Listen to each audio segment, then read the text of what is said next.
Hevseroka daire tekiliyen derve a reveberiya xweser İlham Ahmed konferansa ye reje de axifî li wê derê got êdî doza Sûriyê derbasî Washingtonê dibe ew gelekî erênî dibinin. Eger cezayên li ser Sûriyê bên rakirin her wa diyar kir. Lê pirsgirêkên Sûriyê bi vê re naqede pirsgirêk didomin her wa İlham Ahmed got divê dengê jinan û gelan jî bêbîstin. Li derva çê dibin, serokê demkî ê Sûrî toreke dîplomatîk davêje pêşa roj wê derbasî Washington bibe, dihûnî navê wî û hevalekî wî ji lîsta terorê hate derxistin. Her wiha dehê mihê herhalde derbasbûna wî ya Washingtonê çê dibe.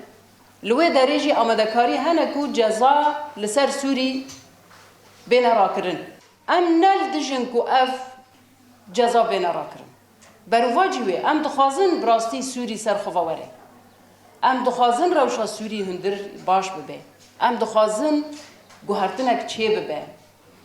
Lê evaya yani rakirina cezayan bi serrastkirina rewşa hundirîn a Sûrî va mutlaka dibe girêdayî be. Biyara direkt mijarên ku bêne şûpandin yek diyaloga hundirîn di du destûra demkî a ku hatiye ragihandin di wiya da serrastkirin çêkirin hinek xalên girîng ê ku pêwîst e lê zêde bibin evana bêne derbas kirin vana pir girîng e.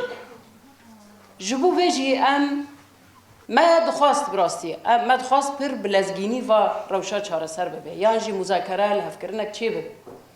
Gavên erênî hatine avêtin û em bêhêvîne divan gava da berdewamî çê bibe û em zanin yani piştî ji Washington veger hebe wê carekî dî berdewamiya va muzakere wê çê bibe.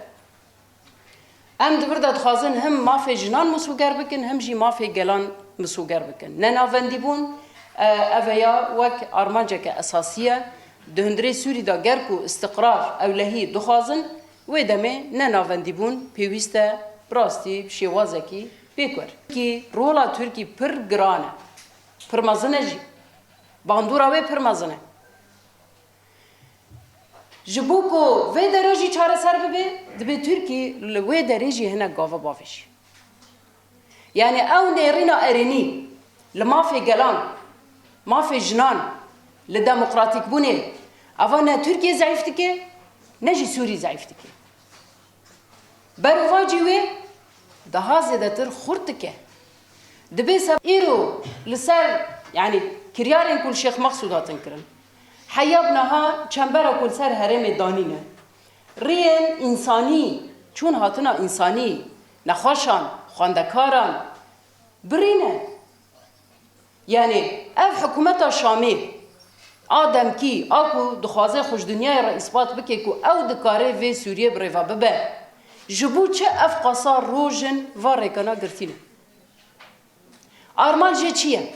Dixwaze destê kê bişkîne, dixwaze kê zeyîf bixîne.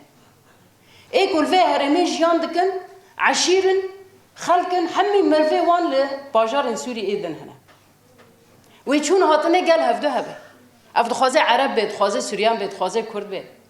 Çembera ku hatî deynandin tenê ser Kurdan nînekî.